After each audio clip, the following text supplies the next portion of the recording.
नमस्कार, वैशाली ब्लॉगमध्ये मी पुन्हा एकदा तुमचं मनापासून स्वागत करते। आज आपण कांदा लसूण न खाणाऱ्यांसाठी मसाला बनवला आहे। मला एक ऑर्डर आली होती आणि त्यासाठी मी हा मसाला बनवलाय। जैन काळा मसाला बनवला आहे। चला तर मग व्हिडिओला स्किप न करता व्हिडिओ अगदी शेवटपर्यंत पहा। व्हिडिओ आवडल्यास लाईक, शेअर आणि चॅनलला नवीन असाल तर सबस्क्राइब करा। मी विक्रम मसाले बिझनेस चालू केला आहे। जर तुम्हाला मसाले बनवणं शक्य होत नसेल तर कुठल्याही मसाल्याची ऑर्डर मला तुम्ही देऊ शकता। स्क्रीनवरती नंबर दिलाय त्यावरती कॉल किंवा व्हॉट्सअप करू शकता। तर इथे मी 3 प्रकारच्या मिरच्या घेतल्यात, लवंगी मिरची, बेडगी मिरची आणि काश्मीरी मिरची। इथे लागणार आहे बारीक चकत्या केलेलं खोबरं, धने, शक्यतो आपल्याला गावरान धनेच घ्यायचे। इथे हिरवी वेलची घेतली, सुंठ, तमालपत्र, दालचिनी, काळी वेलची, जायफळ, हिंग लागणार आहे। त्यानंतर पांढरे तीळ, मेथी दाणे, लवंग, ओवा, हळकुंड, खसखस, साधे जिरे, काळी मिरी आणि मोहरी लागणार आहे। कढई गरम करत ठेवली। आता हे साहित्य आपल्याला यामध्ये भाजून घ्यायचे। सुरुवातीला आपण धने भाजून घेणार आहोत। धने भाजताना खमंग आणि लो फ्लेमवरती भाजून घ्यायचे। पण धने भाजत असताना किंवा खडा मसाला भाजत असताना आपल्याला सारखा याला हलवत राहायचंय, म्हणजे करपणार नाही।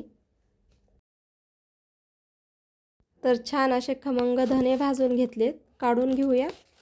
त्यानंतर आपण खसखस, मेथी, तीळ हे सर्व एकत्र भाजून घेऊया।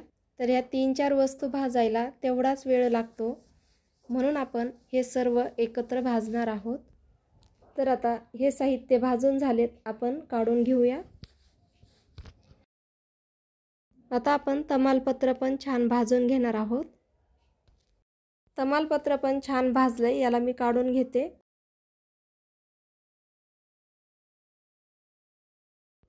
कढईमध्ये थोडंसं तेल घालायचं। आपल्याला यामध्ये हिंग, हळकुंड, जायफळ याला तळून घ्यायचंय, सुंठ तळायची। तर सुरुवातीला जायफळ घालायचं, त्यानंतर आपण यामध्ये सुंठ घालणार आहोत आणि दोन्हीला पण छान तळून घेणार आहोत। व्हिडिओमध्ये दाखवल्याप्रमाणे तळून घ्यायचं।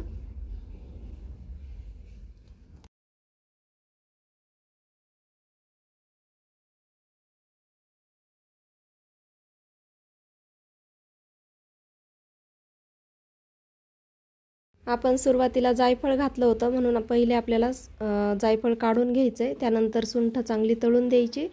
नंतर आपण फोडून हळद घालणार आहोत, म्हणजेच हळकुंड, त्यालाही छान तळून घ्यायचंय। त्यानंतर हिंगाचा तुकडा जो आहे तर तो तळून घ्यायचाय। आता बाकी राहिलेले खडे मसाला यामध्ये तळून घ्यायचा। तळून झालाय, वेलची पण छान फुगली आणि आता याला मी काढून घेते। आता यामध्ये आपल्याला खोबरं छान असं गोल्डन कलरचं होईल एवढं तळून घ्यायचंय। तेलाची गरज पडली म्हणून मी अजून त्याला तेल घातलंय। खोबरं छान तळलंय, ब्राऊन कलर मस्त आलाय, याला मी काढून घेते। आणि आता हाच मसाला मी डंक्यामध्ये कुटून आणते।